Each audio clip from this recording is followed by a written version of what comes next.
Welcome to Hannah's Heart. So Hannah, she's just one of the women who did struggle with infertility in the Bible. No matter who we are, we can be inspired by the fact that Hannah took her pain to God, and God heard her and was with her. So when she was praying at the temple, she had been weeping and not eating, and her lips were moving, but her eyes were closed, and the priest was like, "Hey, why are you drunk at the temple?" Because it can become an obsession when you want a child so deeply. And desiring that baby and to be a mama. Every holiday, every Mother's Day. This is not a show that's going to promise you a certain outcome, but this is a show that says, however God answers your cry, we know that He's enough.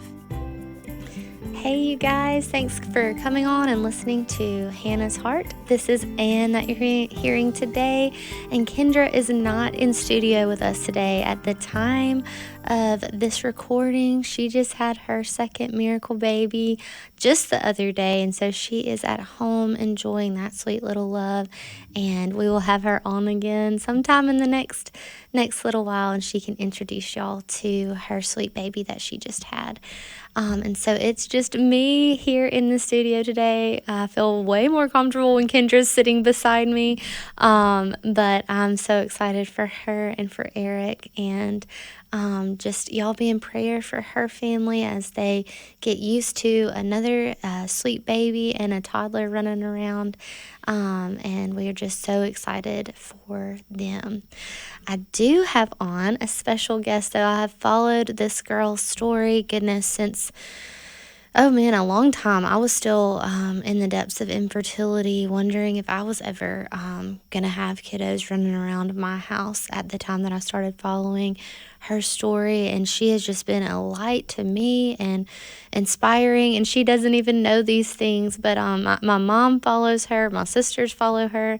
And just because she can bring some humor to the situation sometimes, and also just continue to direct you to follow the Lord in the most wonderful of times and in the most hardest times. So her name is Dani, and she is on the phone with us right now. Hello. Hey, I know that this has to feel so odd for you, maybe because you don't know anything about me, but I feel like I know a good bit about you. So funny. I've actually met a couple people who've been like, "Oh, I follow you on Instagram, and I basically know your whole life, but nice to meet you." And I'm like, "Oh, well, hello." Yeah, I'm like, I know her little boy, her husband, all the things. But no, I mean, what I was saying in the intro, is so true about you, because there's so many videos that do make you laugh, and then there's so many videos that can make you cry, and just the way that you continue, we'll get into your story, but continue to, walk through infertility, and have experienced loss and all of that, but still point people to Jesus just is so inspiring. And I thank you for that, because I know that can be hard, and that's not always easy. Yeah. No, thank you for that. I appreciate it. Well, do you want to just get started just maybe start off with telling us about your family and what that looks like, and then we'll kind of maybe go back and start off with, we'll get into the infertility story after that. Yeah.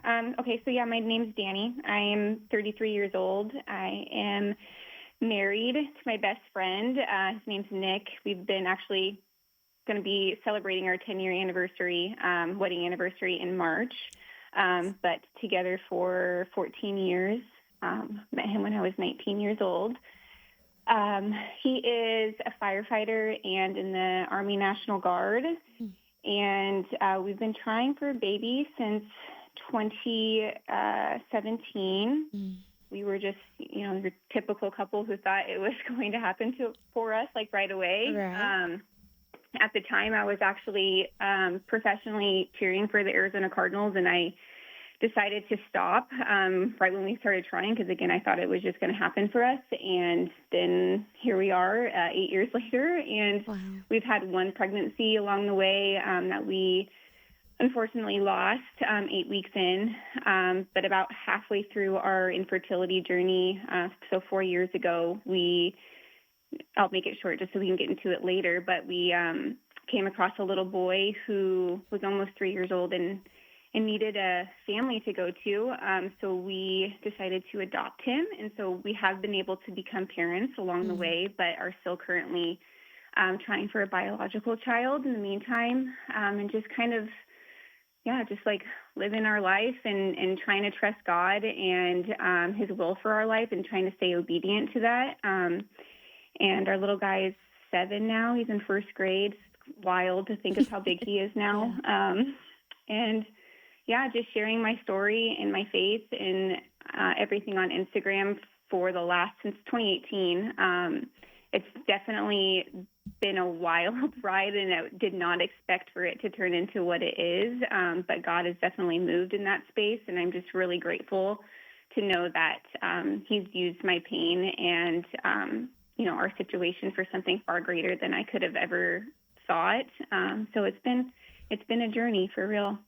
Yeah, for sure. Well, so you, you talked about that you did not expect, to walk through infertility. We were the same, and I didn't realize y'all started trying. That was the same year that my husband and I started trying to have a baby. And it was kind of after that year in 2018, we got hit in the face with, PCOS, endometriosis, that kind of thing, and realizing like, oh, okay, we don't know anything about. I didn't even know the verbiage. I had to learn so much. What happened there? How did you figure out that this was going to be maybe a hard thing to do? Yeah. Sounds kind of similar to your situation. We started trying in October of 2017, and I started going to an OBGYN quite early because I just had this gut feeling that something was off. We were both young and healthy, all the normal things that doctors say, like, oh, yeah, you're young and healthy, it should work. So It wasn't working. So I'm like, okay, something's weird.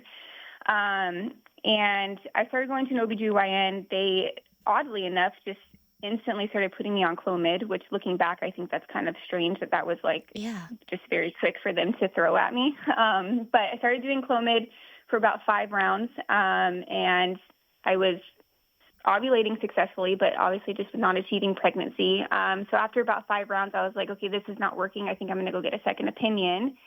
And I went to a new OBGYN, and the first ultrasound they saw, I had a large cyst on my ovary, which they believed was an endometrioma, which would need to be removed by surgery, and also alluded to the fact that I probably had endometriosis, even though I did not have any of the telltale signs of endometriosis other than infertility. But I went in for a surgery in June of 2018, and sure enough, it was an endometrioma, and I was diagnosed with stage 4 endometriosis. And again, just like you, I woke up and I was like, I don't even know what any of this is or what that means for me. So I just became a student of the disease, and I was just like, okay, what do I need to do to help, eliminate this the best that I can? Obviously, I know there's no cure. It's just, trying to sustain it as much as you can, or not sustain it, I guess, suppress it is what I was trying to say, sorry, as much as you can. And so, and then unfortunately, right when I had that surgery, like a week later, my husband, Nick, deployed overseas for a year. Oh my God. So we had to take a break from trying, which was really good for me mentally and physically, I feel like. But if anyone knows, with endometriosis after a removal, it's your highest chance of achieving pregnancy because that endo had just been removed from your body. So we kind of missed that window with him being gone.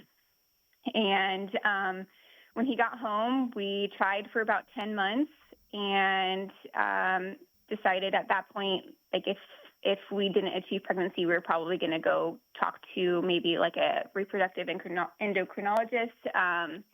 And I was coming up on that 10 months and really just began praying of what I was supposed to do. I felt at this crossroads, I really didn't want to try IUI or IVF. Not against that by any means, but just didn't feel that calling. And so coming to the end of that 10 months, I was like, well, I don't know what I'm going to do next. So I really just started praying for direction. And I just kept saying God, just give me a sign. If you feel like you're being clear to me, I remember verbally saying this, I do not feel like you're being clear. So I need you to be even more clear to tell me what I should be doing next, because as of right now, I just do not know. So at that point, I had only been diagnosed with the stage 4 endometriosis, and that at that point was the only thing that I was thinking was our main culprit. And then Levi came along, which is the little boy that we ended up adopting. Yeah. So I'm not sure if you want me to jump into that next. Sure. Okay, just go for it. Just go for it. Okay. So I thought it was interesting. Like I said, I was praying specifically for God to just for discernment and for direction on where to go next in our journey. I was praying that for probably about a month or two, specifically over and over again, just, coming to him and saying, hey, I need you to be clear with what's next. And so that was about February, March, April timeframe of 2020. And I actually ended up getting a call from a friend of mine, a mutual friend, who knew of our situation and basically had known someone who had known someone, kind of one of those stories where she found out that there was a little boy who had previously been adopted, and to not go into specifics of his story, but basically they were no longer able to care for him, and we're looking for a new family for him, or we're going to put him back into the system, basically. And she sent his story and a little picture of him. And at the time, my husband and I that was 4 years in to our journey. But like I said, we had not tried really any other treatment, and adoption was like really not even a discussion at that point. Like there was still so much we wanted to try and figure out. And that was just not on our hearts at the moment, honestly. But as soon as I saw his picture and his story, I brought it to my husband, and I thought it was just going to be one of those things that we were like, oh, like, that's a sad situation. And gosh, like, I hope that there's someone who can take him. And my husband looked up at me, and his very first words to me, I'll never forget it. He said, let's go get him. Oh my goodness. I was like, what? And I thought he might have been joking, because my husband is he's not someone who just like makes rash decisions. Wow. He's very calculated and like he's just not impulsive in that sense. And so it was kind of out of character for him. And I thought he was kind of joking, but he was like, I'm being dead serious. Like we're oh my goodness. Like, I have chills all over. Well, I was just like shaking, and I was like, wait, what? Like this is happening? So we ended up getting the contact information, and it was a little bizarre, because it was like we were calling the family he was with, and we're like, hi, like is the little kiddo you have still available? Like it was weird. It was like I was calling like a Craigslist like ad, like, is this child still available? But that was like the reality of it, because I had been told that there were other families like going to meet him and stuff. It was just a weird situation, but they were like, yeah, he's still here, like still needing a family. And so we set up a time to go meet him. And we went and met him on May 1st, but this is where it gets super crazy. So from that phone call to the time of meeting him was a span of 3 days. In those 3 days, I was like sick to my stomach. I was like, oh my gosh, this is just a wild situation, like thrown at us. And I don't know if this is what like we're supposed to be doing. And it's funny looking back, because for those 2 months prior, I'm praying like, God, give me a sign, give me direction. And here this little boy basically falls into our lap, and I'm still questioning, like, God, is is this really what you're saying? And that goes back to all the way back in Genesis. Like, did God really say? Like, it was completely the enemy making me question. Like, and looking back at that now, I can see that, and it's just like laughable, because I'm like, gosh, I want to shake myself. Like, hello, like, yes, that was God, like telling you exactly what you were asking for. And so we got the address, and I don't know if you have an iPhone, but when you get an address on an iPhone, it comes in as a link, and then you click the link and it opens up on your app. So we got the address. It was sent to my husband's phone. We knew the general vicinity that he was in, like the city and whatnot. So we knew where to go in sense of like direction to the city. So my husband clicked the link and had Siri like guide us to where we were going. We were listening to a sermon on the way, and which was another just like God moment, a perfect sermon for like our situation in that moment. And it was just more of just God speaking to me through that. And we get close to entering the neighborhood. So we turn off the sermon, and it's just Siri's voice guiding us through the neighborhood. And you know, when she's like at the end of her directions, and she's always like, oh, like your destination is on the right. You know, she says something like that. Well, we're driving through the neighborhood, and all of a sudden she basically says, you're going in in 0.2 miles, you're going to make a left turn on Lord's Way. Oh, my and word. your destination is on the left-hand side. And my head just snaps to my husband, and I'm like, did she just say Lord's Way? And I grab his phone, and sure enough, the street that this little boy was waiting for us on, after I had been praying for months and specifically for days, like, God, is this the direction you're asking us to go? I need a sign. I need you to make this so abundantly clear to me that I just have no room for question. And he was waiting for us on a street called Lord's Way. Oh, my And word. I just started bawling my eyes out in the car before we even met him, because I was like, I knew this was it. Like, I'm about to go meet my son pretty much before even meeting him. Like, it was just so, like I said, abundantly clear that God had this little boy there for us. You can't get much clearer than that. Oh my goodness. No, it just was one of those things that, like, looking back, I'm like, man, there's oftentimes I think people ask, when has there been a time in your life when you've really felt God, or feel like you really have encountered Jesus? And that is such a standout moment for me. I start getting emotional, but I feel like that is a moment in my life that I'll never ever forget, that God truly met me where I was, and was able to just make something so clear that he was like, hey, I hear you, and I want you to know that I am answering this for you, and there's no question about it. And so what a just special moment. And we after we left, I ended up going on Etsy, and I purchased a street sign that says Lord's Way, and now it hangs above his window in his bedroom, just as a reminder that this was all part of his plan and direction and will for our life. So it's really special. Yeah, I love that that's such a special thing, because I know when I was walking through infertility, you always do. We have adopted through foster care, and so our story of adopting our son looks different. But you wonder, you want to have a special day. You know what I mean? You would to go have a baby. That's a big day, a special day. And so, just hearing that story, how the Lord redeemed that day and just made it that special. I don't know, I just feel like we call them God winks around here. It's just like you were saying, God is listening. He really, really is. Sometimes I feel like those signs are stronger than others. That's awesome. I love that story. Thank you for sharing that with us. So you go, and I don't guess he came home with you that day. Did he stay with other family for a little longer?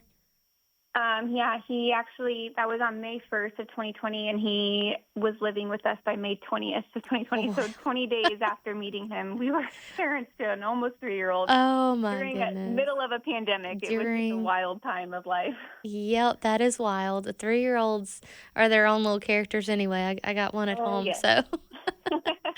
So in the middle of a pandemic. So I'm sure, which you don't have to get into all of that, but I'm sure that came with wonderful things, but also many challenges with a 3-year-old in a new home and all kinds of new routines and schedules and stuff. Yes. So after that, you getting used to him and him getting used to y'all, what did that look like? I feel like it was one of those situations where I think he was so hungry for attachment. The situation prior to us wasn't super healthy. And so he just blended right into our life, so seamlessly. And it felt a little bizarre. I was like, man, this just feels too easy. And he was almost 3. And so it was kind of wild, because I feel like 3-year-olds at that point in your life, like you would know if you're leaving like your mom and your dad. But he never brought up the family prior, and he just was so like, Wow. you're my mom and dad, and there was no question ever. And still to this day, like he just doesn't ever go backwards past that point. It's just, it's almost like God like prepared his heart for that too, like unknowingly, and like he just kind of morphed right into our life. So like I said, seamlessly. And so we did the whole adoption process after he was already living with us, which is also kind of different. But we ended up adopting him officially in April of 2021. And then along the way, we've, had some like little hiccups here and there, and just some trauma response and behaviors and things that have kind of surfaced over the years that we go to therapy and things like that to just kind of help him and help us as a family. But all in all, like as a whole, like it really was so seamless and so like just felt really meant to be. And another thing that just makes me think of it is another thing that was kind of like you said, a little God wink, is his name was Levi when we got him. We kept his name. And when I looked up the meaning of Levi, it means joined in harmony.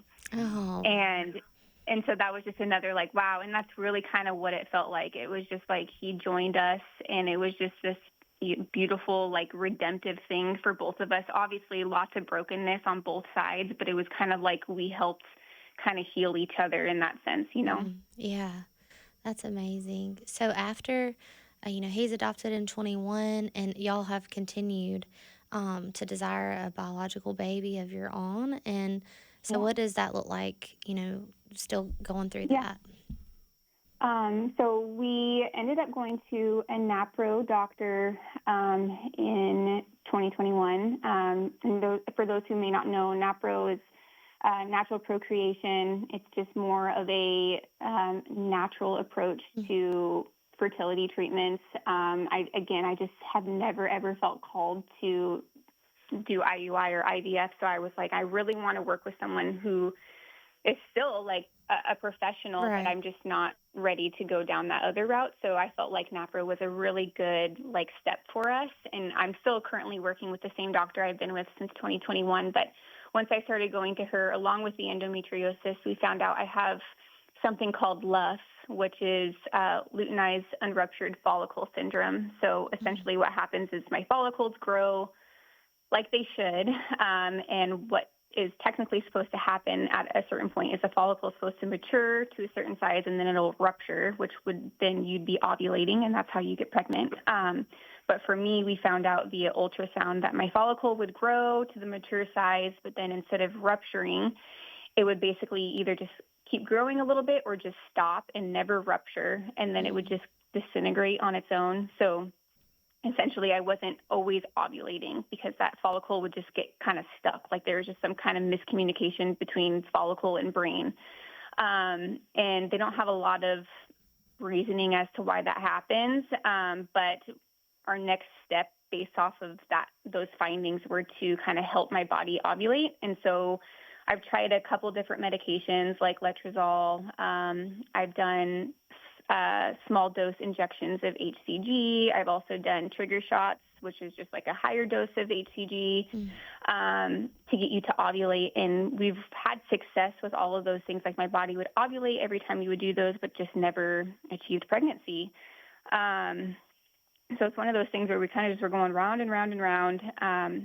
Ended up having another big surgery for endo where we removed endo again because unfortunately it just, grows back. Yeah. And then 2022, I did a big, huge gut detox. I was just having lots of issues with my gut, probably from, different medications. I was on an antibiotic for an infection in my uterus at some point, and just after that, things just kind of got weird with my stomach. And so we took a break from trying, and I did like a 6-month gut detox. And after I was finished with that, I was planning on going back to the doctor, but it was around Christmas time, and so I was like, let's just wait till the next cycle, and then we'll just try completely natural this cycle while it's the holidays, and we kind of get back into the groove of things. And God just did a miracle for us in that cycle. And our first cycle back, we saw our first positive pregnancy test we'd ever seen in 6.5 years. And it was 100% natural, which was wild after doing so many different things for years and years. And it was, again, one of the coolest things that I have experienced. But unfortunately, like I said earlier in the show, 8 weeks in, we were going in for our third ultrasound to hear the baby's heartbeat, and there no longer was one, which was just, something that no one ever wants to experience, and I'm so sorry. Doesn't feel real, honestly, sometimes still today. Well, Dani, we are coming to the end of this show, but I would love to have you on again to finish telling us about the rest of your story and what this looks like after getting pregnant and then experiencing loss. This is the end of the show for today, you guys, but thank you so much for listening to Hannah's Heart, and stay tuned.